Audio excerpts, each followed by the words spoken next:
pengajian rutin subuh yang kami hormati. Pertama, alhamdulillahirabbil alamin. Kita selalu ucapkan sebagai bentuk syukur kita kepada Allah Subhanahu wa taala. Yang kedua, Allahumma sholli ala Muhammad wa ala ali Muhammad. Selalu kita ucapkan dan zikirkan selalu sebagai bentuk terima kasih kita kepada baginda Rasulullah Muhammad sallallahu alaihi wasallam. Jamaah yang kami hormati, pada kesempatan pagi hari ini pembicaranya adalah Bapak Dr. M. Arfan Muammar MPD. Dr. M. Arfan Muammar MPD. Beliau adalah Wakil Direktur Pasca Sarjana Universitas Muhammadiyah Surabaya, yang insya Allah setelah ini akan mengisi berbagi ilmu kepada para jamaah sekalian. Jamaah yang berbahagia, sebelumnya ngapunten Pak Dr. M. Arfan, acara ini diselenggarakan oleh para adik-adik remaja masjid yang kebetulan Bapak ini bulan ke-6 insyaallah yang kita laksanakan rutin setiap bulan antara minggu ke-3 atau minggu ke-4 tiap akhir bulan. Insyaallah kita sudah rutin bulan ke-6. Jadi nanti setelah ini kami mohon agar Ustaz berbagi ilmu kepada jemaah sehingga nanti dapat membawa manfaat yang lebih jauh. Bapak Ibu sekalian, agar tidak berlama-lama, marilah kita buka acara pagi hari ini dengan bacaan basmalah bersama-sama. Bismillahirrahmanirrahim. Dan untuk pengumuman untuk bulan depan yang insya Allah kita laksanakan minggu ke-4 akan diisi oleh Ustadz M. Abdus MSI dari Wakil Ketua Pimpinan Daerah Muhammadiyah Jombang. Beliau juga adalah mantan Ketua PWM Jatim. Untuk info lebih lanjut nanti akan kita beri undangan seperti bulan-bulan kemarin. Berikutnya kepada Bapak Dr. M. Arfan Muammar MPD, waktu kami persilakan. Dari saya kurang lebihnya mohon maaf. Assalamualaikum warahmatullahi wabarakatuh.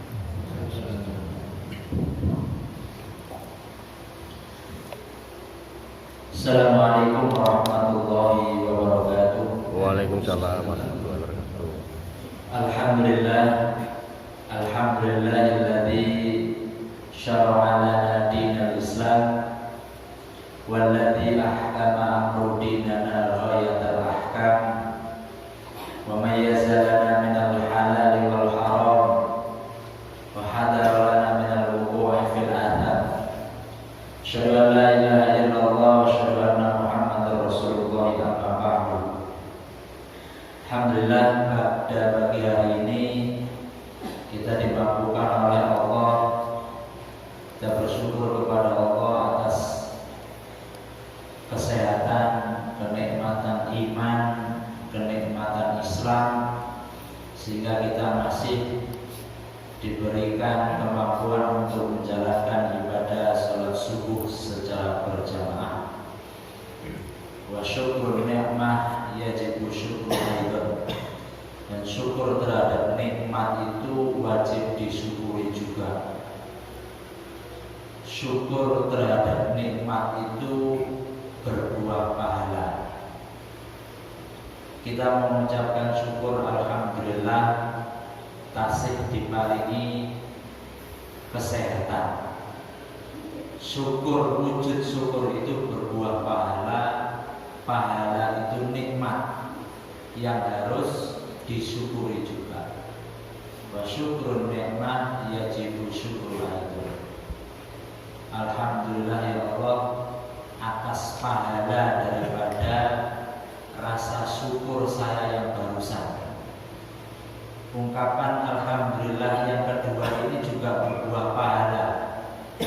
yang pahala itu adalah nikmat yang harus disyukuri juga.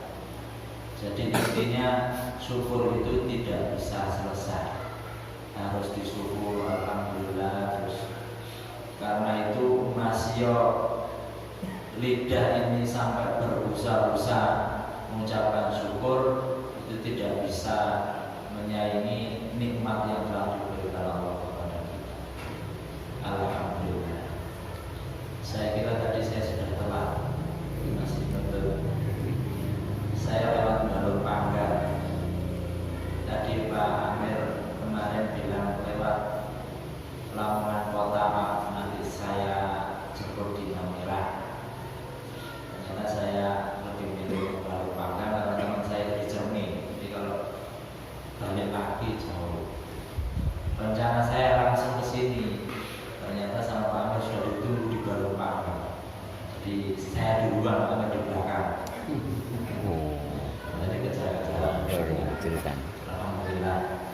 Yang kedua, salawat serta salam tetap terlimpahkan kepada junjungan Nabi besar Muhammad Sallallahu Alaihi Wasallam, Nabi akhir zaman, Nabi yang diutus untuk kita taati dan kita patuhi. Wa ma arsalnaka illa liyuta'a bi'idznillah. Nabi yang diutus untuk menyempurnakan akhlak manusia. Innama bu'istu liutammima makarimal akhlak. Nabi itu harus dipatuhi. Kalau Nabi tidak dipatuhi itu sama saja dengan tidak mematuhi Allah. Faman ata'ani faqad ata'a Allah, wa man asani faqad asaw. Barang siapa yang taat kepadaku, kata Rasul, sama saja taat kepada Allah. Barang siapa yang tidak taat kepadaku, sama saja dia tidak taat kepada Allah. Hari ini biasanya saya kalau kajian itu temanya dari saya. Jadi kemarin Pak Amir request temanya itu pendidikan keluarga. Pendidikan keluarga berarti yang dididik itu adalah anak. Alhamdulillah ini kalau betul banyak anak-anaknya. Pendidikan anak dalam keluarga. Bapak Ibu yang dirahmati oleh Allah, daerah Mantuk ya. Baru sekali ini saya Mantuk. Batasan. Sebelumnya pernah ke Tuban, ke Bancar, Muhammadiyah di sebelah ujung dan sebelum mau ke Rembang. Jadi habis Isya itu ke Bancar, nanti subuh itu habis di Masjid Darussalam. Jadi langsung di 3 tempat. Ini mumpung karena jauh, itu sisa di Borong. Sama teman-teman Muhammadiyah di sana. Alhamdulillah di sini di mana Mantuk. Ada 4 tipologi ini pembahasan kita. 4 tipologi anak. Kemudian sejak kapan mendidik anak. Kemudian dari pusat pendidikan dan pengaruh pendidikan. Dalam Al-Quran itu ada 4 macam tipologi itu 4 macam. 4 macam anak. Atau anak kita itu masuk kategori yang mana? Atau kita ini masuk kategori anak yang mana? Yang pertama adalah anak sebagai perhiasan. Allah Subhanahu wa taala berfirman, "Al-malu wal banun zinatul hayatid dunya." Sesungguhnya harta dan anak-anak itu adalah perhiasan kehidupan. Yang namanya perhiasan itu kalau kita tidak pakai itu kurang lengkap. Ya. Kalau laki-laki itu ada jam tangan, ada pakaian, ada kacamata, kaki, terus karusun tadi ada, dia tusuk, itu perhiasan. Nah, harta dan anak-anak adalah perhiasan kehidupan dunia. Ada orang itu yang hartanya banyak tapi tidak punya anak. Ada yang anaknya bertahun dua anak tapi agak sebulan dua harta. Pilih yang mana Pak? Anak banyak apa harta banyak? Sugi anak, sugi harta itu. Beda sama sugi bojo. Sugi anak, sugi harta. Harta dan anak-anak itu adalah perhiasan kehidupan ini. Sering kita tuh membanggakan anak. Jadi kalau anakku pinter, mampu kuliahnya di negeri, anakku itu juara siji matematika, anakku pokoknya sing diceritakno itu wong tua mesti anak sing dibangga-banggakan. Nah, bolehlah kita membanggakan anak, tapi kira-kira bagaimana dengan agamanya? Yang menjadi saya heran itu kenapa tolak ukur sekolah itu mesti adalah kalau di pamflet penerimaan siswa baru 100% masuk di perguruan tinggi negeri. Yang SMP 100% masuk di SMA negeri. Yang SD 90% masuk di SMP negeri. Kenapa tolak ukurnya kok negeri? Kenapa gak misalkan SD 50% masuk di pesantren gitu ya. SMP 80% masuk di pesantren. Berarti tolak ukur kesuksesan anak itu sementara ini bukan agama, tetapi masuk negeri. Nah, jadi anak yang masuk keterima di negeri itu lebih dibanggakan daripada keterima di pesantren. Ini anak sebagai perhiasan. Al-malu wal banun zinatul hayat. Yang kedua adalah anak sebagai ujian atau cobaan. Punya anak itu adalah ujian. Allah Subhanahu wa taala berfirman, "Innama amwalukum wa auladukum fitnah." Fitnah ini bukan fitnah begitu, tapi fitnah ini ujian. Sungguhnya hartamu dan anak-anakmu adalah ujian bagimu. Wallahu 'indahu ajrun 'adzim, dan di sisi Allah pahala yang besar. Kita diberi anak yang pinter itu ujian, kita diberi anak yang dablek itu ya ujian. Moro-moro wong tuane dapat surat dari kepala sekolah diminta datang, tapi tidak untuk diberi hadiah, tapi diperingatkan. Orang sekolahnya bilang, Bapak Ibu sekolah sampun angkat tangan mendidik anak jenengan, pun jenengan dapat ijazah kiamat. Saking dableknya anak sebagai ujian. Nah, jadi kita harus mendidik anak nanti sejak kapan kita mendidik anak. Yang kedua, yang ketiga, anak sebagai musuh. Jadi yang pertama anak sebagai perhiasan, anak sebagai ujian. Yang ketiga anak sebagai musuh. Kok bisa anak sebagai musuh? Allah Subhanahu wa taala berfirman, ya ayyuhalladzina amanu inna min azwajikum. Wahai orang-orang yang beriman, sesungguhnya di antara istri-istrimu. Kenapa istri-istrimu? Karena dulu di Arab sebelum Islam datang, laki-laki punya istri itu tidak terbatas, terserah mau berapa. Baru kemudian Islam datang, dibatasi cuma 4. Nah, yang terlanjur punya banyak bagaimana? Ya diceraikan. Sehingga sembilan diceraikan. Jadi hanya 4. Inna min azwajikum wa auladikum aduwwal lakum. Sesungguhnya di antara istri-istrimu dan anak-anakmu itu adalah musuh bagimu. Fahdaruhum, maka hati-hatilah kalian. Banyak sekarang anak itu yang bukan hanya tidak taat kepada orang tuanya, tapi memusuhi orang tuanya, menjadi musuh bagi orang tuanya. Dengan pirsani gitu, yang punya anak 3, yang punya anak 4, yang punya anak 5, mesti ono salah satu nih, salah sijine iku sing sodok. Nah, sing sodok. Saya sendiri punya 4 keluarga. Alhamdulillah semuanya itu mau sekolah sampai perguruan tinggi. Tapi ada satu yang sing sodok. Ya senengannya kemudian mancing, senengannya dulur manung. Mesti begitu, bahwa itu ujian. Jadi tidak semua kita itu mesti ada salah satu anak yang menjadi ujian. Maka berhati-hatilah, fahdaru. Yang lebih susah adalah ujian bagi cita-cita atau anak-anak kita. Orang tua itu amar ma'ruf nahi munkar, anaknya amar munkar nahi ma'ruf. Orang tuanya menyuruh kebaikan, anaknya malah menyuruh keburukan. Orang tuanya mencegah kemungkaran, anaknya malah menyuruh. Nah, ini ujian. Wa in ta'fu wa tasfahu wa taghfiru fa innallaha ghafurur rahim. Dan jika kamu maafkan, kamu santuni serta ampuni, maka sungguh Allah Maha Penyayang. Ada seorang nabi yang anaknya itu tidak ikut ayahnya, siapa? Nabi Nuh.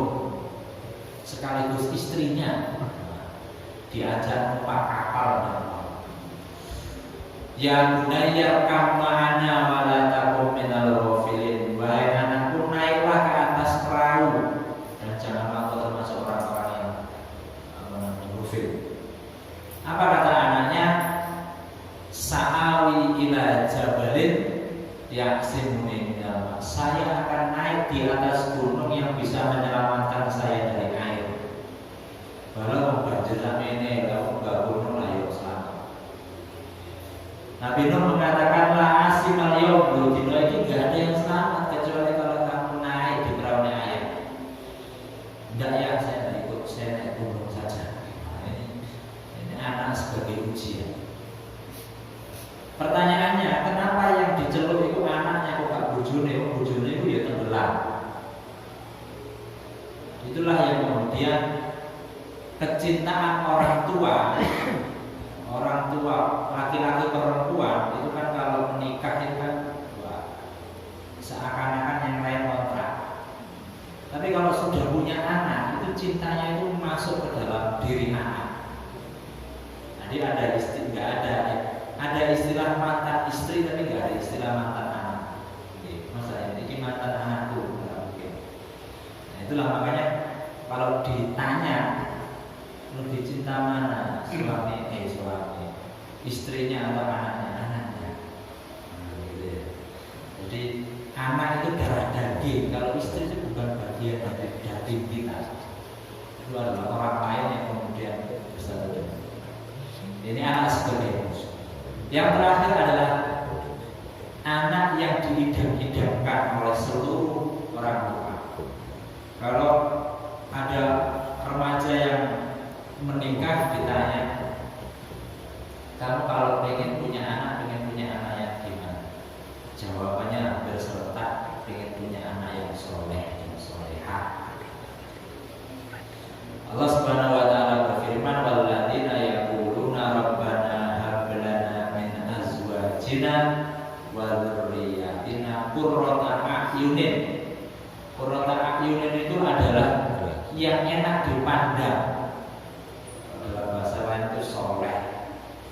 Jenengan yang mulai kerja tetap omah kemudian nyala anak bojo kok tambah gak enak perasaannya itu gak perlu lagi. Mulai kerja pegelnya anak bojo kok enak gitu ya, pegelnya hilang, nah itu berarti perlu lagi. Enak dipandang, menyenangkan hati ini senang, gak tambah senang.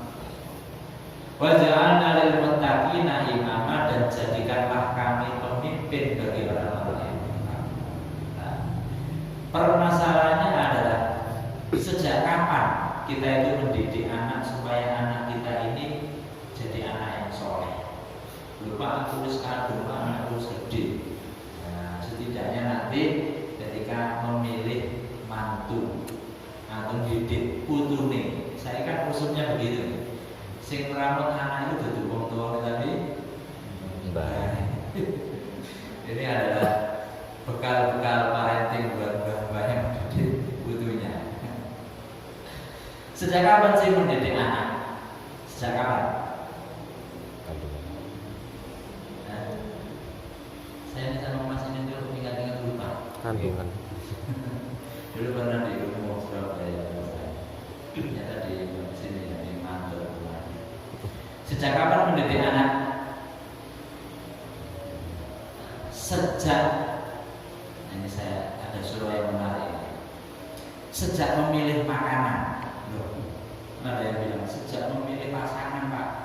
Saya lebih awal lagi. Sejak memilih makanan. Ayatnya begini. Hal ata'al insani hinan min ad-dahri lam yakun syai'an madhkura. Bukankah pernah datang kepada manusia waktu dari masa yang ketika itu kita belum merupakan sesuatu yang dapat disebut. Maksudnya, bukankah telah datang kepada kita suatu masa di mana kita itu belum pantas disebut sesuatu. Ada sebuah masa atau sebuah waktu yang kita itu belum pantas disebut sesuatu. Mungkin sebagian dari kita masih berada di perut ikan, yang ikan itu berenang di bawah lautan terdalam. Mungkin sebagian dari kita ada di dalam buah pepaya, ada di buah mangga, ada di sepotong tahu, sepotong tempe, yang mana ikan, pepaya, tahu tempe, kemudian beras atau nasi itu dimakan oleh orang tua kita, yang makanan itu kemudian menjadi gizi itu menjadi sebuah sperma bagi laki-laki, sel telur bagi perempuan. Nah, sperma sama sel telur dari mana? Dari makanan.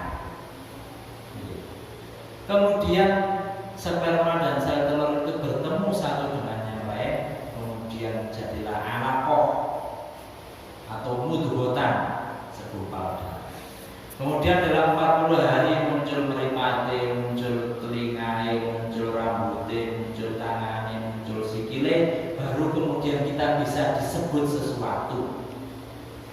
Nah, ketika belum pantas disebut sesuatu itu masih berbentuk makanan-makanan tadi. Maka itu baca-baca tahu tempe. Berarti orang tuanya dia kira-kira ya senengannya makan gitu. Malah sing hobine iku duren, kira-kira ya piye. Matane iku ngedane duren. Jadi sebagian struktur tubuhnya terbentuk dari duren. Oke. Nah, kalau makanan yang kita makan ini halal atau thayyiban. Ada yang halal tapi belum tentu thayyib, ada yang thayyib tapi belum tentu halal. Ya. Ada yang halal tapi tidak thayyib. Contohnya apa? Halal tapi tidak thayyib. Minuman, contoh cat itu kan halal gitu. Tapi enggak thayyib, enggak baik, sampai minum ya mati, cat itu minum. Tapi kan halal, belinya pakai uang halal. Nah, gitu. Ada yang thayyib tapi tidak halal.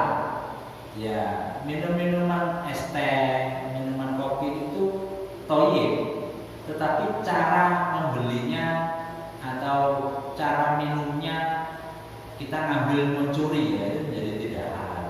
Tapi dia itu thayyib baik untuk kita. Maka yang kita makan itu ada halal thayyiban.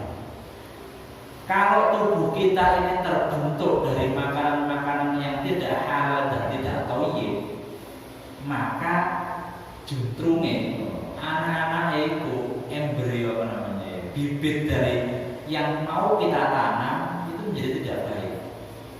Misalkan sampai nanam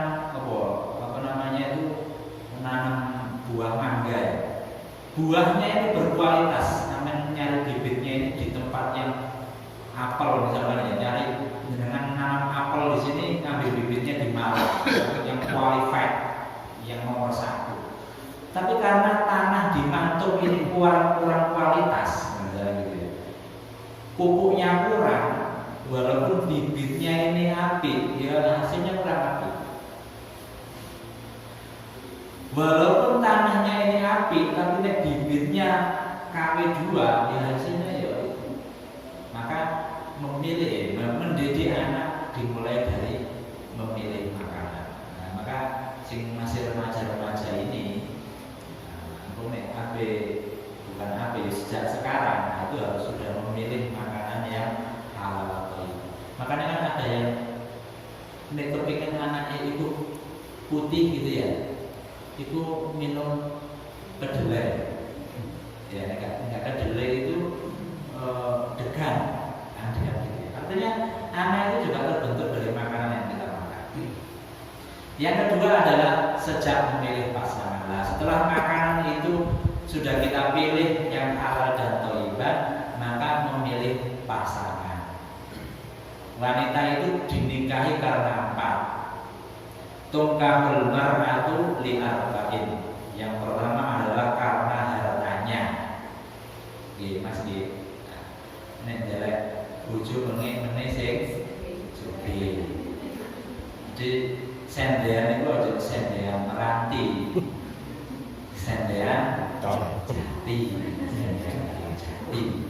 Sendean meranti di kanan raya berbelak. Sendean jati kan enak.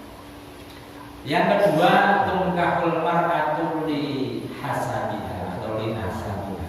Keturunannya. Karena menikah itu bukan menikahi dia saja, tapi menikahi keluarganya, menikahkan dua keluarga yang besar. Ya apa bapaknya, ya apa ibunya dari orang yang baik-baik atau yang tidak baik.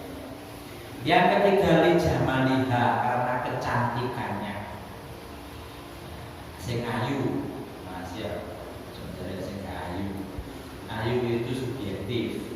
Bisa jadi menurut saya cantik, bisa jadi menurut dengan cantik, ya, subjektif. Kalau jelek itu mutlak. Yang keempat adalah lidiniha, pilihlah karena agamanya. Fazfar bidadidin taribadiyah. Ini ada yang bertanyakan, Pak, kenapa agama itu kok yang terakhir? Nah, kenapa kok Pak? Pilihlah agamanya. Nah, ini kalau saya ingat teorinya Buya Hamka, ini seperti teori 1000. Ya. Agama itu nilainya 1, harta itu nilainya 0. Berarti 1 tambah 0 10. Sampai nek ndelek wong wedok agamane apik plus sugih itu nilainya 10. Agamane apik, sugih plus nasabnya apik oleh nilai 100. Agamane apik, sugih, nasabe apik, ayu bisa oleh nilai 1000.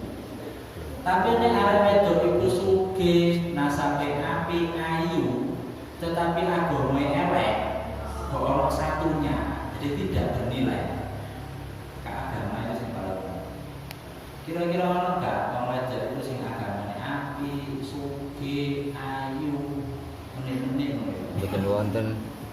Terus nasabe iku apik, wonten gak kira? Mboten wonten. Sampai 98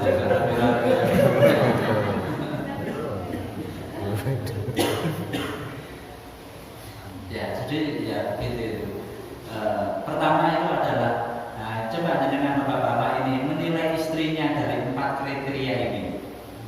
Ya, kira-kira nilai yang didapatkan berapa? 1, 10, 100 apa 1000? 1000. Ojo-ojo mek 1. Betul gak sugih, ya ayu misalnya. Tapi yang penting agamanya itu. Jadi oleh nilai 1 daripada agamanya kan. Yang kedua, setelah memilih makanan, memilih pasangan, sekarang mendidik sejak masih anak-anak. An-Amr ibn Syu'aib an Nabihi an Jaddi qala Rasulullah sallallahu alaihi wasallam muru auladakum bis shalah. Suruhlah anak-anak untuk salat baru abna usab isinin, sedang dia usianya 7 tahun. Jadi nyuruh anak salat itu usianya 7 tahun. Sudah mulai disuruh salat. Sebelum usia 7 tahun tidak usah disuruh, nggak apa-apa, diajak. Kalau nggak mau ya nggak apa-apa. Sebelum usia 7 tahun, 7 tahun itu SD ya, TK gitu. Anak saya TK itu nggak pernah saya suruh sholat. Tapi kalau pengen sholat ya nggak apa-apa. Istri saya protes, sama kalau mau anak sama sholat, saya berumur 7 tahun. Kalau sing kakaknya itu sudah kakaknya sudah saya suruh sholat. Kemudian wadribuhum 'alaiha wa hum abna'u 'ashrin, dan pukullah anak itu ketika anak itu usianya 10 tahun. Maksudnya kalau nggak sholat itu boleh dipukul. Kalau usianya 10, wa farriqu bainahum fil madaj. Kemudian tempat tidurnya harus dipisah usia 10 tahun. Kenapa kalau 10 tahun itu tempat tidurnya harus dipisah? Karena anak usia 10 tahun itu sudah mulai paham. Paham apa? Nah, ini ada cerita. Ada anak SD usia 10 tahun itu ditanyai sama gurunya. Nah, ayo coba baca, hafalkan doa sebelum tidur. Anaknya respon, jawab, Allahumma jannibna syaitan wa jannibis syaitan. Gurunya kaget, loh, nah kok begitu bacaan sebelum tidur? Siapa saya ngajari? Bu, saya itu melihat bacaan doa itu ditempel oleh ayah saya di dekat ranjang. Dan ayah saya itu ketika malam itu mesti baca doa itu. Tadi malam saja sampai 2 kali bacanya. Berarti kira-kira ya Allah. Nah, kira-kira dulu. Nah, makanya umur 10 tahun itu sudah harus dipisah tempat tidurnya. Bagaimana caranya? Ya mulai kamar misalkan senengane gambar-gambar kartun apa gitu, ditempel-tempel gitu supaya senang. Atau misalkan dikeloni ibu di samping, aku wis turu ditinggal. Itu jadi usia 10 tahun. Atau misalkan anak itu mau tidur sendiri kalau dia sudah punya adik. Jadi gini dengan nambah. Jadi saya nambah, anak ini 10 tahun kalau punya adik punya alasan. Nah, ibumu itu tuh punya adik, tak cukup kasure sampai di samping ya. Karena belum punya adik, tidak punya alasan. Nah, gitu ya. Jadi sejak masih anak-anak harus sudah disuruh untuk sholat. Inna ma'umira bid-darbi la asrin di annahu haddun yatahammalu fihi ad-darb. Kenapa sih pukulan itu dibolehkan bagi yang meninggalkan sholat? Itu sebagai identik bahwasanya betapa besarnya adabnya kalau orang itu tidak meninggalkan sholat. Wal murad bid-darbi darban ghairu mubarrikin, dan pukulan itu adalah pukulan yang tidak menjatuhkan kehormatan. Jadi tidak boleh mukul muka, nempelin itu tidak boleh. Dipukul ya jangan pokoknya meninggalkan. Ghairu mubarrikin, makanya takil wajha fid darbi, jadi menghindari muka. Pukul kayak sejadah atau dijewer atau pokoknya ada punishment-nya ketika anak 10 tahun tidak mau sholat. Idza balagha 10 sinin fadribuhu 'alaiha. Pukullah terhadap anak-anak yang meninggalkan sholat pada usia yang mencapai 10 tahun.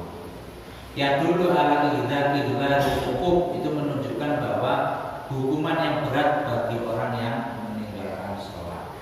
Di dunia saja kalau meninggalkan sholat dipukul masih kecil, gimana kalau sudah besar nanti di akhirat. Nah, itu berarti menunjukkan betapa besar siksa orang yang meninggalkan sholat. Kemudian, dalam pendidikan itu ada namanya tripusat pendidikan. Apa saja itu? Yang pertama keluarga atau rumah. Yang kedua sekolah. Yang ketiga lingkungan atau masyarakat. Nah, 3 inilah yang membentuk anak didik. Nah, tadi saya pendidikan keluarga, berarti itu adalah salah satu dari tripusat pendidikan. Keluarga itu siapa? Ya orang tua. Orang tua itu anak itu mesti nyawang bapaknya, nyawang ibunya. Misalnya dikongkon nang masjid ya lah, bapak lo belum gawe sahur. Jadi dikongkon anak nang masjid, bapak itu rapi, gawe sarung, nang ayo nang masjid. Dan gawe singlet, durung atus, nang masjid kita terus berangkat. Maka orang tua sing pertama. Yang kedua adalah sekolah. Sekolah itu siapa? Teman atau guru. Kadang kita tuh tidak pernah mengajarkan anak itu ngomong begini loh. Orang-orang anak itu bisa ngerti ngomong. Sekarang itu ada banyak istilah milenial loh, santuy. Itu orang tua tidak pernah ngajari, anak-anak iso dewe. Ada kepo, ada PHP, ada apa nih? Nah, banyak istilah-istilah milenial yang di kamus bahasa Indonesia tidak ada. Itu digawe sendiri. Kemudian masyarakat itu siapa ya? Lingkungan. Kalau dalam era sekarang itu sosial media sosial itu adalah masyarakat juga. Ini biasa saya jamin Jam 8 ini Pak. Awan Raine sawah Mas. Yang pertama adalah keluarga orang tua. Lainnya adalah di sini. An Abi Hurairah radhiyallahu anhu qala Rasulullah sallallahu alaihi wasallam, "Ma min mauludin illa yuladu 'alal fitrah." Semua orang itu dilahirkan atas fitrah. Fa abawahu yuhawidanihi aw yunasiranihi aw yumajisanihi. Yang membuat dia Yahudi itu adalah orang tuanya, yang membuat dia Nasrani, yang membuat dia Majusi adalah orang tuanya. Kok nggak ada Pak mau yuslimanihi? Sini kan seorang anak itu terlahir dalam keadaan fitrah. Orang tuanya lah yang menjadikan dia Yahudi, yang menjadikan dia Nasrani, yang menjadikan dia Majusi. Kok nggak ada Pak yang menjadikan dia Islam? Ini artinya apa? Artinya semua bayi yang lahir itu sudah dalam keadaan Islam, sudah dalam keadaan masuk Islam. Makanya nggak usah ditanya kita yang sudah dari lahir Islam, kamu mengucapkan syahadat itu umur piro? Oh, aku mengucapkan syahadat itu diajari guru pas kelas 2 SD. Oh, berarti kelas TK kamu belum Islam ya, si kafir. Tidak begitu. Jadi selama kita itu bukan hanya kita, masih anak bayi yang lahir di rahimnya Yahudi, rahimnya Kristen, kalau belum dia diyahudikan dan dinasranikan oleh orang tuanya, dia masih Muslim. Makanya kalau ada anak bayi lahir ceret meninggal, masih atau dia lahir dari rahimnya non Muslim, ya termasuk surga karena masih bayi. Nanti apa masuk disiksa, ya bingung. Itu baru masuk keluar ke dunia itu baru berapa menit masuk neraka gara-gara keluar dari rahimnya non Muslim. Mungkin. Maka semua bayi yang lahir itu adalah Muslim. Hal tuhisuna fiha min jada'a summa yaqulu Abu Hurairah radhiyallahu anhu fitratullah allati fatara an-nasa 'alaiha la tabdila li khalqillahi dzalika dinul qayyim. Jadi agama yang Islam, agama yang kuat itu adalah fitrah setiap manusia. Yang kedua adalah sekolah. Sekolah itu siapa? Teman. Nah, ini kalau anak itu usia 0 sampai 7-8 tahun, yang paling berpengaruh itu orang tua. Tapi kalau anak sudah usia 10 ke atas, yang paling berpengaruh itu teman. Apalagi bu anak kuliahan, itu sudah jarang ketemu wong tuane. Yang membentuk siapa? Koncoe. Sopo sing koncoe? Koncone seneng dolen ya dolen. Koncone seneng meneng kuliah di Surabaya. Pengawasan orang tua bagaimana? Kuliah di Jakarta.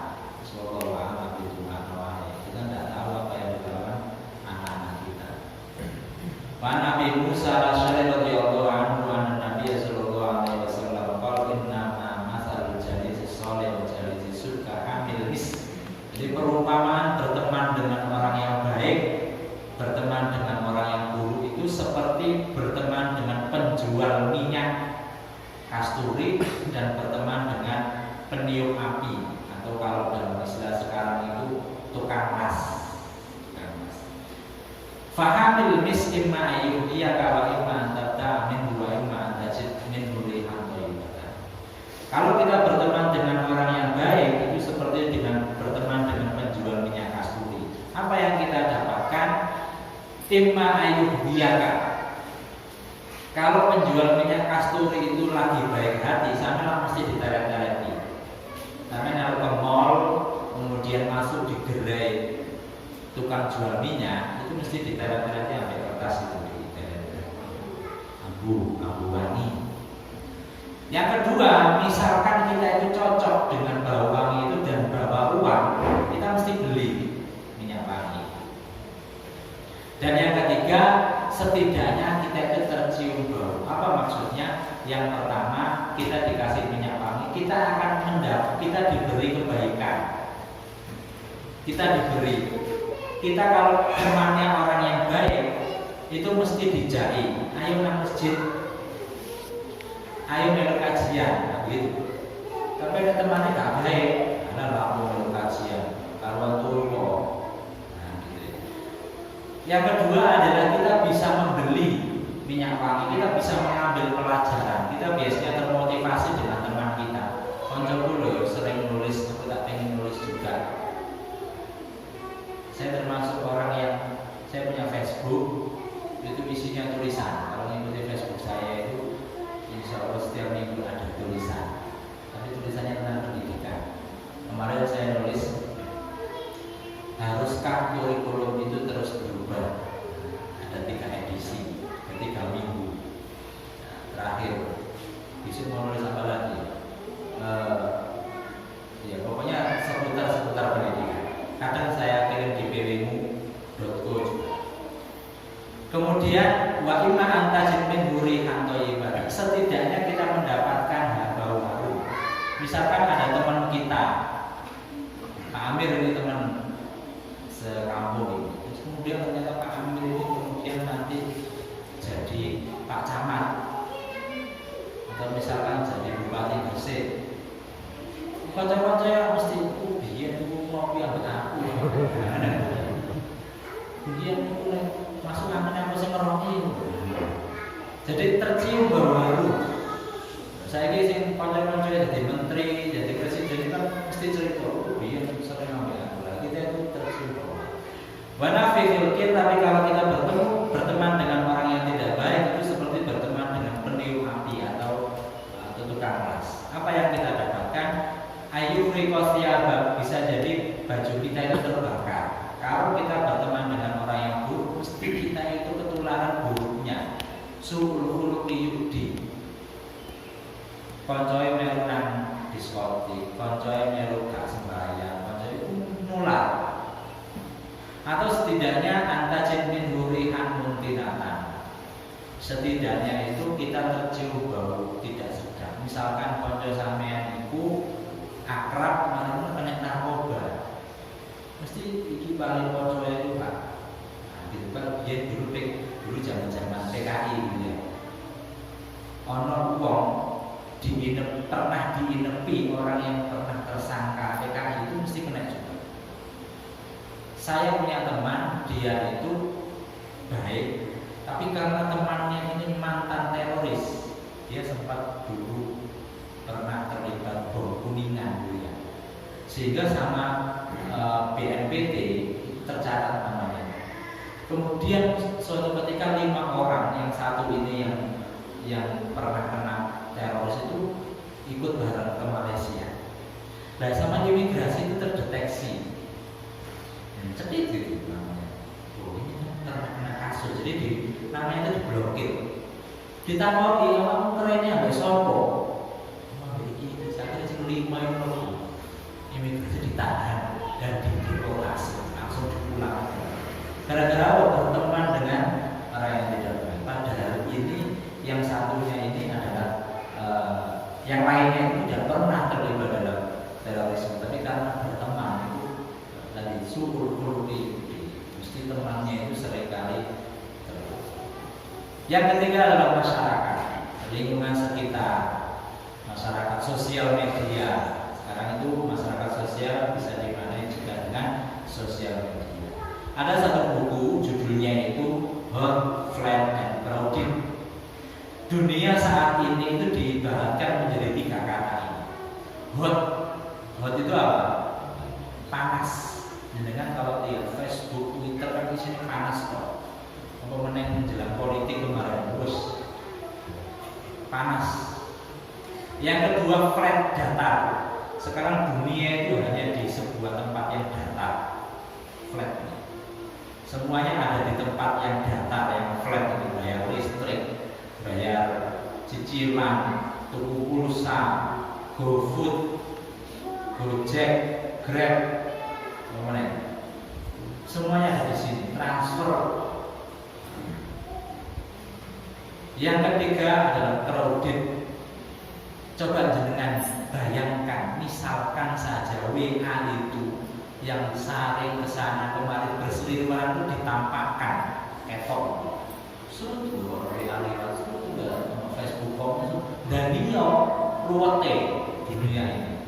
Kalau seandainya ditampakkan crowded, jangan sampai kita itu lost in crowded, tersesat dalam keramaian data. Siapa yang pernah misalkan, aku tak HP SMS Pak, aku tak HP WA Pak Amir sih, barang buka WA, loading grup, ada status di grup, buka grup. Nek grup itu orang koncone aman, jadi nge-share YouTube, diklik YouTube, klik nonton YouTube.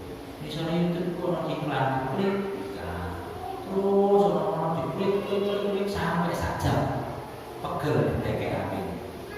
Loh, aku ini apa Amir ya? Lalu, nah, itu namanya lost in crowded. Kita itu tersesat dalam keramaian data. Wong karepe lho aku hubungi kanca ya iso lali. Sudah tenggelam di dalam data, terus mau diklik meneh, orang kanca jawab dibales. Kadang itu saya sampai tenggelam di bawah gitu. Ada mahasiswa WA gitu. Pak kok enggak dibales gitu. Itu tenggelam di misor. Karena terlalu banyak grup, terlalu banyak WA. Jadi penulisnya Friedman dia menjelaskan dunia saat ini itu dideskripsikan menjadi 3 kata. Nah, sampai selesai. Nah, itu Facebook saya, itu nomor WA saya, itu buku-buku saya. Alhamdulillah sudah punya 8 buku. Nah, karena hobi menulis, jadi setiap hari menulis. Kemudian tak terasa setahun dikumpul-kumpul, kok cukup ya dari buku diterbitkan. Gitu ya. Yang terakhir kemarin bukunya itu Nalar Kritis Pendidikan. Sebelumnya itu bukunya Be Writer. Itu karena saya banyak ditanyai teman, Pak bagaimana sih Pak cara menulis? Akhirnya saya menulis buku bagaimana cara menulis buku yang baik.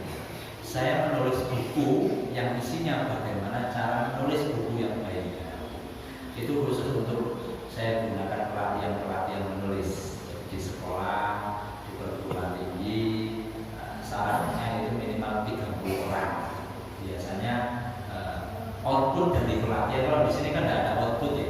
Kalau pelatihan itu ada output, itu adalah antologi. Dari pelatihan dikasih tema, silakan ditulis dalam waktu 1 bulan. Kemudian diserahkan, diedit, dibukukan jadi 1 buku. Nah, gitu. Siswa-siswa yang begitu itu senang. Masih siswa sudah punya karya. Buat akreditasi itu juga ada nilainya. Mana karya siswa? Oh ini buku antologi ber-ISBN. Kita teruskan ISBN di Perpustakaan Nasional di Jakarta. Itu sekilas tentang beberapa kegiatan saya. Mungkin itu yang dapat saya sampaikan. Biasanya ada diskusi nomor 8 itu. Langsung dulu. Soalnya judulnya itu diskusi nomor. Oke, sebelum kita tutup, marilah kita berdoa kepada Allah. Semoga apa yang kita pelajari pagi hari ini bermanfaat serta bisa kita terapkan untuk mendidik anak-anak kita, setidaknya untuk cucu-cucu kita, atau dalam panduan untuk memilihkan anak-anak kita itu pasangannya atau calon besan kita, sehingga kita menjadikan anak-anak generasi ke depan adalah generasi yang baik dan bertakwa kepada Allah Subhanahu wa taala. Alhamdulillah hamdan amin hamdan syakir hamdan yuwaffiqu ya rabbana lakal hamdu kama yanbaghi li jalali wajhikal karim wa 'azimi sultanik. Allahumma inna nas'aluka 'ilman nafi'an wa rizqan wasi'an wa shifaa'an min kulli da'in. Allahumma fa'alna ma 'allamtana wa 'allimna ma yanfa'una warzuqna 'ilman yanfa'una fid dini wad dunya wal akhirah. Rabbana hab lana min azwajina wa dhurriyyatina qurrata a'yun waj'alna lil muttaqina imama. Rabbana anzilna munzalan mubarakan wa anta khairul munzilin wa ij'alna muqimas shalah wa min dhurriyyatina rabbana wa taqabbal du'a. Allahumma khtimna min hadhihi dunya bi husnil khatimah wa la tahdi minha illa bi husnil khatimah. Rabbana atina min ladunka rahmah wa hayyi' lana min amrina rashada. Rabbana atina fid dunya hasanah wa fil akhirati hasanah wa qina adzabannar. Subhana rabbika rabbil izzati amma yasifun. Salamun 'alal mursalin walhamdulillahi rabbil alamin. Wabillahi taufiq wal hidayah. Wassalamualaikum warahmatullahi wabarakatuh.